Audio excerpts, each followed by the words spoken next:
10 metų iš tikrųjų prabėgo.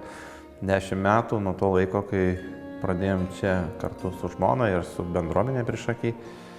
Tas visas veiklas, kurios atvedė į šią dieną, padarėme labai gerai, stovės mažiausiai dar 100 metų. Tas pirmas įspūdis buvo pritrenkiantis. Tamsu, nėra šviesų, laidai yra visi nukapoti, nukarpyti. Langai stikliukai visi išdaužyti, kai kur užkalta lentomis. Stogas varva, kažkokios durys dažytos, pridažytos, begalės spalvų. Tas nameliukas, kurio pagalba keldavo miltų maišus, sukritęs pagaliais iš apačios, atramstytas, kad neužgriūtų kažkam ant galvos. Tačiau jis turėjo kažkokią tokią gerą aurą ir mes įeinam į tą vidų ir pirmas tas įspūdis didžiausias, kuris paliko, tai iš tikrųjų karšykla. Pati karšykla ir ta technologinė įranga, kuri ten stovėjo, aš pasakysiu, pirmą kartą tokią mačiau. Mačiau, kad ten gali ta įranga suktis ir viskas atgyti. Čia ta malūnė krapštydavos vakarais, tom pirmom dienom. Ir šviesos tai nebuvo.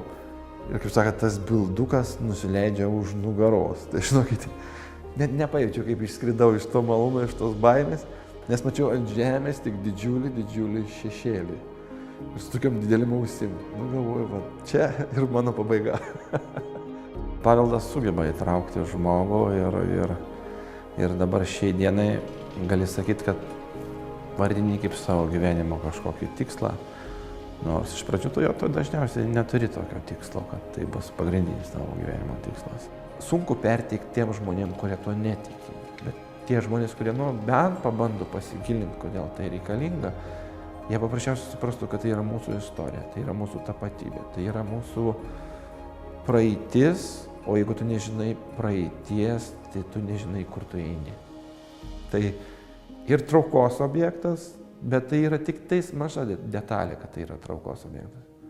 Bet tai yra emocija. Tai yra emocija tų žmonių, kurie čia gyvena. Ir supranti, kad tai gyva. Ir tu galėjai nešti gyvastį su tuo pačiu amatu, kuris buvo iki, sakykime, va šito rekonstravimo, renovacijos visos tos, kad tu žinai, jeigu ten grūdus malė, vilna karšė, tu šiandien dieną irgi gali tą patį daryti. Pristatyti, parodyti, duoti pajaust, duoti pačiupinėti.